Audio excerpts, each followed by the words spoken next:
को नहीं पता, जिनको पता है अच्छी बात है, लेकिन जिनको नहीं पता तो आप ये समझ जाओ कि 40 नंबर का हमारा 2 बुकें हैं, फ्लेमिंगो और विस्टास से आपको तैयार करके जाना है। वो सारे लेसन्स को आपको अच्छे से तैयार करके जाना है। देन उसके बाद आपको राइटिंग स्किल्स का जो 18 नंबर का है, उससे पहले अनसीन पैसेज जो 22 नंबर का आने वाला है, मतलब आपको जो सबसे ज्यादा नंबर दिलाएगा वो आपको यहां से दिलाएगा और आपके फ्लेमिंगो और विस्टास की बुक से दिलाने वाला है हमारे इस यूट्यूब चैनल पर। और आज की इस वीडियो में जो हम लोग डिस्कस करने वाले हैं वो है क्लास 12th की इंग्लिश के बारे में। जिन बच्चों के बोर्ड के एग्जाम है तो उनका जो इंग्लिश का सिलेबस है वो आज की इस वीडियो में हम लोग डिस्कस करेंगे और जानेंगे भी कि कुछ ऐसे फैक्ट हैं, कुछ ऐसे कंसेप्ट हैं जिनको आज हम लोग अच्छे तरीके से समझने वाले हैं। तो बने रहिए हमारे साथ आज की इस वीडियो में, जो सबसे स्पेशल और सबसे अच्छी वीडियो होने वाली है। और हम लोग आज की इस वीडियो में कुछ ऐसे फैक्ट्स को डिस्कस करेंगे, उसको ओपन करेंगे कि कैसे जब हम एग्जाम देने जाएं तो वहां पर कौन कौन सी चीजों को हमें ध्यान रखना है, किन किन बातों को हमें अच्छे से समझना है, ताकि एग्जाम भी हमारा बढ़िया हो और कोई भी दिक्कत ना हो। ठीक है, तो बनी रहिए हमारे साथ आज की इस वीडियो में। और चलिए शुरू करते हैं। हम लोग कुछ टॉपिक के बारे में डिस्कस करेंगे कि क्लास 12th की इंग्लिश में कौन कौन से ऐसे टॉपिक हैं, कितने कितने मार्क्स के हैं जो आते हैं, कौन सी पॉइंट्स हैं, कौन से ऐसे पैसेजेस हैं और हमें किन बातों का ध्यान रखना है ताकि हमारा जो एग्जाम है वो बहुत ही अच्छा हो जाए। ठीक है, तो जब हम भी एग्जाम देने जाएंगे और कुछ ऐसा होगा कि हम मतलब हमारी उसकी तैयारी भी नहीं अगर नहीं भी है, तो आप क्या करेंगे, आप वहां पर जाकर के अच्छे से उसको एग्जाम को अच्छे से पढ़िए और जो चीज आज हम डिस्कस करने वाले हैं उनको भी हम अच्छे से देखेंगे कि कौन कौन से ऐसे फैक्ट हैं, कौन कौन सी ऐसी चीजें हैं। अगर हमें नॉलेज है और हम लिख नहीं पा रहे हैं तो भी क्या होगा, हमारा एग्जाम बढ़िया नहीं होगा। तो उन सारी बातों को आज की इस वीडियो में हम लोग डिस्कस करने वाले हैं। बहुत अच्छी वीडियो होने वाली है और बहुत अच्छे अच्छे जो फैक्ट हैं जो हम आज की इस वीडियो में ओपन करने वाले हैं। ठीक है, तो बने रहिए हमारे साथ हमारे इस यूट्यूब चैनल पर। चलिए शुरू करते हैं हम लोग आज का सेशन। तो सबसे पहले हम लोग देखेंगे क्लास 12th की इंग्लिश के बारे में, उसके सिलेबस के बारे में भी हम लोग डिस्कस करेंगे कि कौन सा ऐसा सिलेबस है, कितने कितने मार्क्स का है जो हमारे इस एग्जाम में आने वाला है। ठीक है, इंग्लिश के बारे में हम लोग पढ़ रहे हैं और हम लोग देखेंगे जो हम लोगों ने अच्छे से एक बार पढ़ा था। तो सबसे फर्स्ट नंबर पे जो हमारी दो किताब हमारी ऐसी हैं जो क्या है, जो हमारे एग्जाम में आने वाली है। नंबर 1 फ्लेमिंगो है हमारा। एक इस बात को आपको याद रखना है, फ्लेमिंगो एक बुक है हमारी जिसमें कुछ हमारे लेसन हैं, लगभग 6 7 8 लेसन हैं, जहां पर हम सारे लेसन को अच्छे से उसको कवर करके आपको जाना है। फ्लेमिंगो की बुक 2 बुक है, नंबर 1 फ्लेमिंगो है और नंबर 2 विस्टास। ठीक है, क्या बताया मैंने, नंबर 1 फ्लेमिंगो और नंबर 2 विस्टास। ये 2 बुकें हैं क्लास 12th की, सीबीएसई बोर्ड की। उसकी इंग्लिश का जो सिलेबस है उसमें 2 बुकें हैं, फ्लेमिंगो और विस्टास। यहां से आपके जो है वो 40 नंबर का पोर्शन पूछा जाएगा, यानी कि 20 नंबर का ये हो गया, 20 मार्क्स का ये हो गया और 20 मार्क्स का ये हो गया। 40 नंबर का जो आपका ओवरऑल जो वेटेज है वो आपका इन 2 बुकों से आने वाला है। तो आपको ये 2 बुक से जो भी आपके लेसन है उसको अच्छे तरीके से आपको तैयार करके जाना है। जैसे मैं आपके सामने लिख देता हूं लेसन नंबर, अगर हम इसका देखते हैं तो लेसन नंबर जो फर्स्ट हमारा जाता है फ्लेमिंगो की बुक से, द लास्ट लेसन। उसके बाद लेसन नंबर 2 को हम लोग जब देखते हैं, लेसन नंबर 2 में हमारा लॉस्ट स्प्रिंग। और उसके बाद हम लोग और देखते हैं जिसमें है डीप वाटर। देन 4 है हमारा द रेड ट्रैप और इंडिगो। ठीक है, तो ये जो 2 बुक हैं, ये जो लेसन है इनको आपको तैयार करके जाना है। और भी है 6 7 अलग 8 लेसन है किसमें, फ्लेमिंगो वाली बुक में, जहां से आपको 20 नंबर सीधा सीधा आपको यहां से मिलेगा। तो इन टॉपिक को आपको अच्छे से एक बार तैयार करके जाना है। वो बच्चे जिनका सीबीएसई का बोर्ड का एग्जाम है, जो एग्जाम देने जा रहे हैं, जिनका इंग्लिश का एग्जाम है, आपको ध्यान रखना है विस्टास की जो बुक है यहां से आपको लेसन भी तैयार करने हैं। और जो आपका फर्स्ट लेसन होगा जिसका नाम है द थर्ड लेवल। ठीक है, कुछ लेसन है जो मैं आपके सामने लिख देता हूं। उसके बाद द टाइगर किंग और उसके बाद हमारा आता है journey to the end of the earth, journey to the end of the earth. Fourth lesson है हमारा the enemy, and fifth lesson is on the face of it. So these are 5 lessons in this book, Vishtas book. So we will cover all the lessons in Vishtas book, and then we will cover the Flamingo books lessons. All the lessons we will cover. So हम इन किताबों से क्या देखने वाले हैं कि बहुत सारे ऐसे लेसन्स हैं, जैसे कि अभी मैंने इसमें 5 लिखे हैं, इसमें और भी ज्यादा ऐसे लेसन्स हैं जो आपको तैयार करके अच्छे से जाने हैं विस्टास की बुक से और फ्लेमिंगो बुक से, जहां से आपको 40 नंबर सीधा सीधा आपको इस बुक से मिलने वाला है। ठीक है, तो आपको एक बार ध्यान रखना है, जो लेसन मैंने आपके सामने लिखे हैं इनको आप एक बार स्क्रीनशॉट ले लीजिए, और आपने पढ़े भी होंगे अपनी सिलेबस में। तो उसके बाद इसके आगे भी और सारे लेसन हैं जिसको आपको अच्छे से कंप्लीट करना है।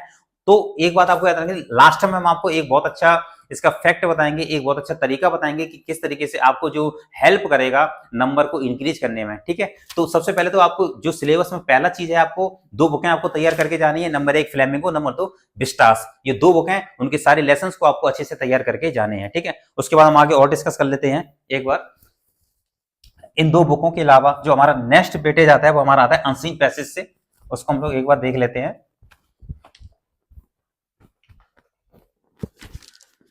ठीक है, उसके बाद जो हमारा थर्ड पोर्शन हमारा आता है वो आता है हमारा unseen passage.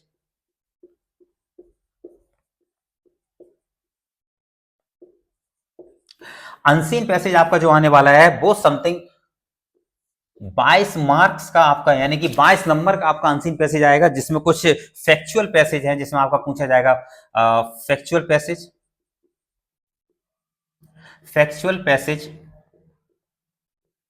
Then descriptive passage,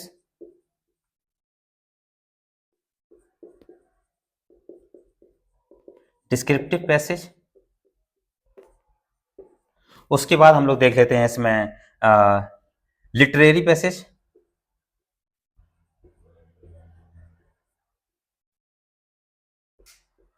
ठीक है,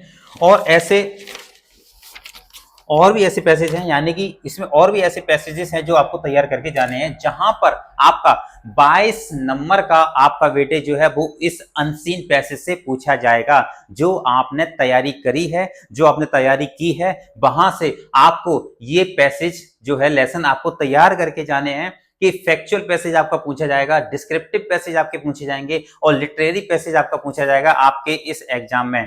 तो आपको अनसीन पैसेज जो आपका 22 नंबर दिलाने वाला है, इसको भी आपको अच्छे से तैयार करके जाना है।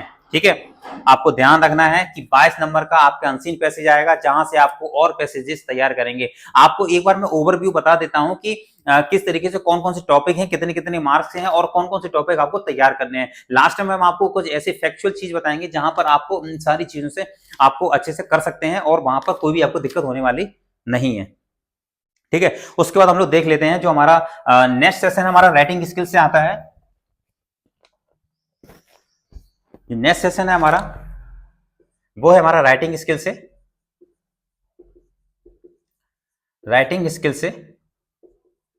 अब ये जो हमारा राइटिंग स्किल्स है, ये हमारे 18 नंबर का आने वाला है, जिसमें देखो क्या क्या इंक्लूड है, जिसमें हमारा शॉर्ट कंपोजिशन है,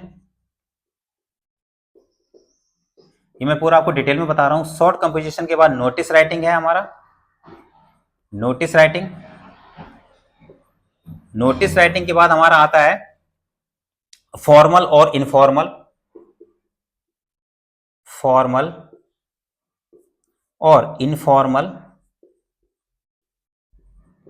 इनविटेशन,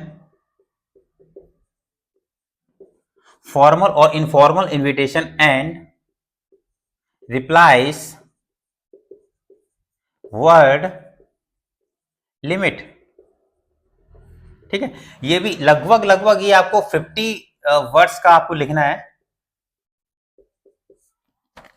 तो ये जो मैं आपको बताया शॉर्ट कंपोजिशन हो गया, आपका नोटिस राइटिंग हो गया, फॉर्मल और इनफॉर्मल इन्विटेशन है, रिप्लाईज, वर्ड लिमिट, जहां पर आपको 50 वर्ड कम से कम आपको लिखने ही लिखने हैं यहां पर, ठीक है, जो आपको राइटिंग स्किल्स करनी है, जो आपका 18 नंबर का आएगा। और इसमें बहुत सारी चीजें हैं, देखो इसमें और हमारा आ जाएगा लेटर राइटिंग आ जाएगा, ठीक है, लेटर राइटिंग आ जाएगा हमारा,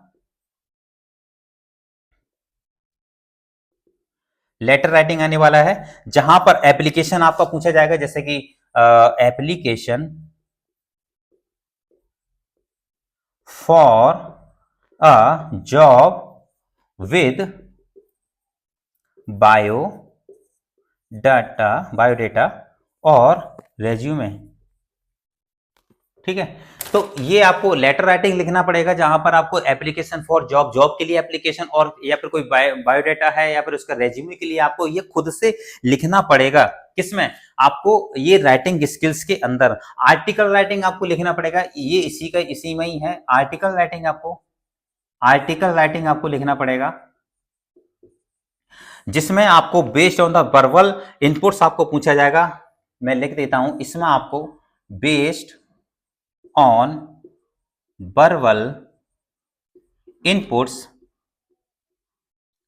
इन 120 से 150 वर्ड्स, यानी कि 120 से 150 वर्ड कम से कम आपको आर्टिकल में देना पड़ेगा। मतलब जैसे यहाँ पर आपको 50 वर्ड्स आपको लिखना पड़ रहा था, यहाँ पर आपको 120 से लेकर के 150 150 वर्ड तक आपको इसमें लिखना पड़ेगा। उसके बाद हमारा रिपोर्ट राइटिंग आ गया,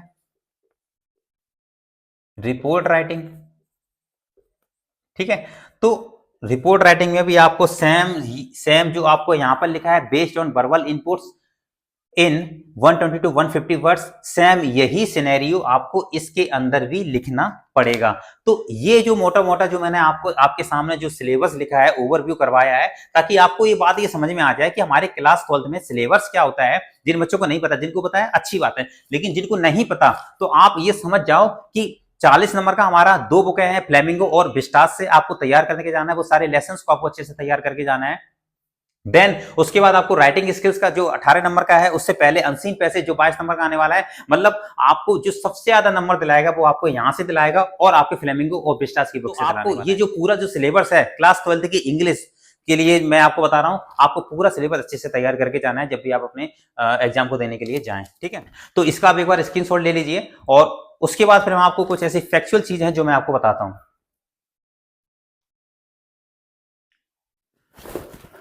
ठीक है, अब इसके बाद जो हम लोग डिस्कस करेंगे,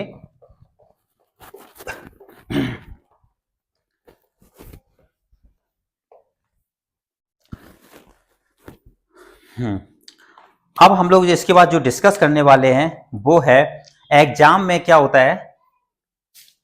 आपको एक बात याद रखनी है कि एग्जाम में अगर आपको नॉलेज है, मेरे प्यारे बच्चों, उन बच्चों के लिए जो जिनके पास नॉलेज है, जो क्लास 12th में जो बोर्ड के एग्जाम देने जा रहे हैं, इंग्लिश का एग्जाम है आपका और आपके अंदर फुल नॉलेज है, लेकिन अगर आप लिख नहीं पा रहे हो तो वो नंबर आपको नहीं दिलाएंगे। आप इस बात के लिए हमेशा याद रखो, आपके पास नॉलेज है, आप कहोगे सर हमारे पास नॉलेज तो है लेकिन हमने एग्जाम में लिख नहीं पाया। अगर आपने एग्जाम में लिख नहीं पाया तो आपको नंबर नहीं मिलेंगे। ये आप इस बात के लिए हमेशा याद रखो। सबसे बड़ी बात यह है, बोर्ड के एग्जाम है जहां पर आपको कितनी भी नॉलेज हो, आप कहोगे मुझे तो देश दुनिया की, मुझे पूरी किताब रटी हुई है, मुझे फुल नॉलेज है, लेकिन अगर आप वहां पर मेंशन नहीं कर पा रहे हो, अगर आप वहां पर लिख नहीं पा रहे हो और जब आप लिखोगे नहीं तो वो आपको मार्क्स नहीं दिलाएंगे। याद रखना, नॉलेज के नंबर नहीं है जब तक आप वहां पर लिखोगे नहीं। तो पहला फैक्ट आपको याद रखना है कि आपको जो भी पूछा जाता है वो आपको लिखना ही लिखना है। यहां पर मैं लिख देता हूं, लिखना ही लिखना है। इस बात के लिए आप गांठ बांध लो कि आपको पेपर जो है वो खाली छोड़ के नहीं आना है। मतलब पेपर अगर कुछ भी आया, आपको नहीं भी आता है, फिर भी आपको वहां पर लिखना ही लिखना है पेपर के अंदर, ठीक है। तो उसके बाद पहला फैक्ट ये हो गया। दूसरा फैक्ट जो हो गया, जो मैंने अभी आपके सामने लिखा था, आर्टिकल लिखा था, आर्टिकल लिखा था, उसके बाद इसके बाद और क्या लिखा था, हाँ लेटर लिखा था। तो अब बात ये आती है कि आर्टिकल हो गया, लेटर हो गया, रिपोर्ट हो गया, ठीक है। रिपोर्ट हो गया, तो आर्टिकल हो गया, रिपोर्ट हो गया, ये चीजें जो हैं वो हम कैसे लिखेंगे सर, ये तो हमें आती नहीं है और हम इसको लिख भी नहीं पाएंगे। तो मैं आपको एक बात बताना चाहता हूं बेटा, इसके लिए आपको क्या करना है, दो चीजें, नंबर वन ग्रामर, ग्रामर, और नंबर दो वोकैब। इन दो चीजों पर पकड़ अच्छे से करनी है। अगर इन दोनों चीजों पर आपकी पकड़ अच्छी से होगी तो आप आर्टिकल, लेटर, रिपोर्ट, ये सब कुछ अच्छे से लिख पाओगे। मेरी बात आपको समझ में आ रही है? क्या कहा मैंने ये कहा है इन दो चीजों पर आपको क्या करनी है, पकड़ बना के अच्छे से रखनी है, जहां पर आप इन सारे आर्टिकल्स को, रिपोर्ट को भी अच्छे से लिख पाओगे। ठीक है, तो आपको एक बात याद रखनी है, क्या, कि आपके अंदर नॉलेज चाहे कितनी भी हो, लेकिन अगर आप लिखोगे नहीं तो नंबर मिलेंगे नहीं। तो पहली चीज ये है कि आपको पेपर जो भी आता है, जो भी आपकी फ्लेमिंगो की बुक से कुछ भी अगर कोई भी लेसन पूछा जाता है तो आप वहां पर लिख कर आइए। राइटिंग अपना सबसे अच्छा हैंड राइटिंग लिखिए। हैंड राइटिंग, क्या कहा मैंने, हैंड राइटिंग, हैंड राइटिंग आपको बेस्ट से बेस्ट लिखना है, याद रखना, सबसे अच्छा।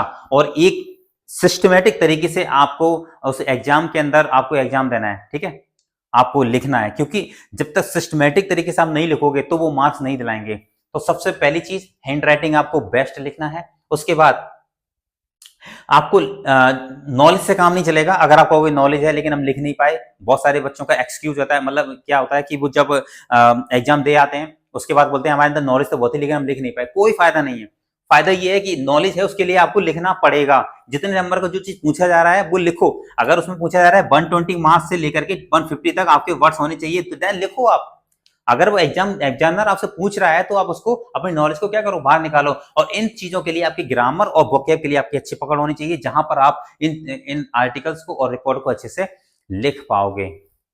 ठीक है, तो आज की इस वीडियो में जो हमने डिस्कस किया है वो पूरा ओवरव्यू, क्लास 12th की इंग्लिश का ओवरव्यू जो मैंने उसके सिलेबस के बारे में डिस्कस किया हुआ है। और एक सबसे बड़ी बात मैं आपको एक बात बताना चाहता हूं कि सीबीएसई का एक नोटिफिकेशन आया है, जहां पर सीबीएसई ने ये क्लियर किया हुआ है कि अब जो हम लोग पहले क्या करते थे कि हम लोगों को पता था कि अगर कोई भी चीज, अगर जो भी हम अनसीन पैसेज पढ़ रहे हैं या फिर कोई भी ऐसी चीज पढ़ रहे हैं, तो वहां पर हमें ये मालूम होता था कि डायरेक्टली, पहले ऐसा होता था कि कोई व्यक्ति है जिसका डायरेक्टली नाम पूछ लिया गया है ना, मिस्टर हेनरी कौन है, या फिर कोई भी ऐसी चीज है, तो वहां पर क्या होता था, वहां पर डायरेक्टली पूछा जाता था। लेकिन अब डायरेक्टली नहीं पूछा जाएगा। अब क्या किया जाएगा, अब वही चीजें आपको ढार फेर करके, मतलब अब जो भी सीबीएसई पूछेगा वो एक कॉम्पिटेंसी के बारे में पूछेगा। कैसे पूछेगा, कॉम्पिटेंसी, COMPETENCY, मतलब कॉम्पिटेंसी की तरीके से क्वेश्चन को पूछने वाला है।